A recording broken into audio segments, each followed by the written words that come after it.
اللهم صل على محمد اللهم صل على محمد وعلى آله وصحبه وسلم۔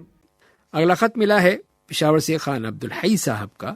وہ یہ پوچھتے ہیں کہ اس حدیث کا کیا مطلب ہے کہ جو اللہ تعالیٰ کے اسماء حسنہ یاد کر لے وہ جنت میں جائے گا۔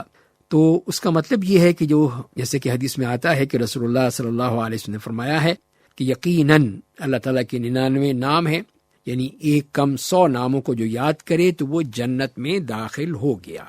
اور حدیث کے عربی لفظ جو آتے ہیں احصاء یا احصا کے لفظ میں، اور اس کا مراد یہ ہے کہ اسماء حسنہ کو یاد کرنا، اسماء حسنہ کی معانی کی معرفت حاصل کرنا، اسماء حسنہ کے معانی کے عملی تقاضوں کو پورا کرنا۔ یعنی جب پتہ چل گیا کہ اللہ تعالیٰ کا نام الاحد ہے یعنی یکتا ہے تو اللہ کے ساتھ کسی کو شریک نہ ٹھہرائے۔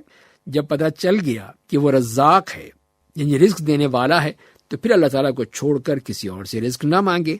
جب علم ہو گیا کہ وہ الرحیم ہے یعنی نہایت مہربان ہے تو انسان ایسا عمل کرے جس کی بدولت اللہ تعالیٰ کی مہربانی کا مستحق بن جائے۔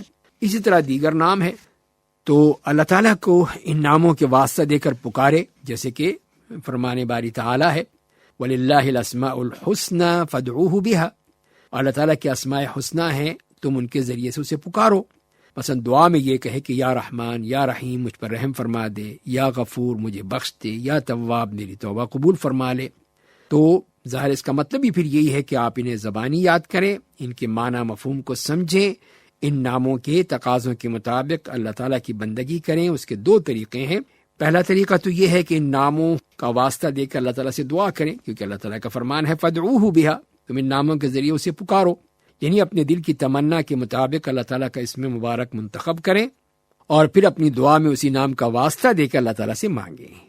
جیسے کہ بخشش کے لیے آپ کہیں یا غفور، اور اسی طرح جو بھی آپ کو ہے تو اس کو پکاریں۔ دوسرا طریقہ یہ ہے کہ ناموں کے تقاضوں کے مطابق عمل کریں۔ چنانچہ الرحیم کا تقاضا رحمت ہے تو آپ ایسا نیک عمل کریں جس کی بدولت اللہ تعالیٰ آپ کو رحمت سے نواز دے۔ تو یہ مطلب ہے اسماء حسنہ کو یاد کرنے کا۔ چنانچہ اگر معاملہ ایسا ہی ہے تو پھر واقعی عمل جنت میں داخلے کی قیمت ہو سکتا ہے اور انسان اللہ تعالیٰ کی رضامندی حاصل کر سکتا ہے۔ تو اسی لیے اس کو چاہیے کہ اسماء حسنہ کا اسی طرح ورد کرے اور پھر ان سے اللہ کو پکارے۔ اللہ تعالیٰ ہمیں عمل کرنے کی توفیق عطا فرمائے۔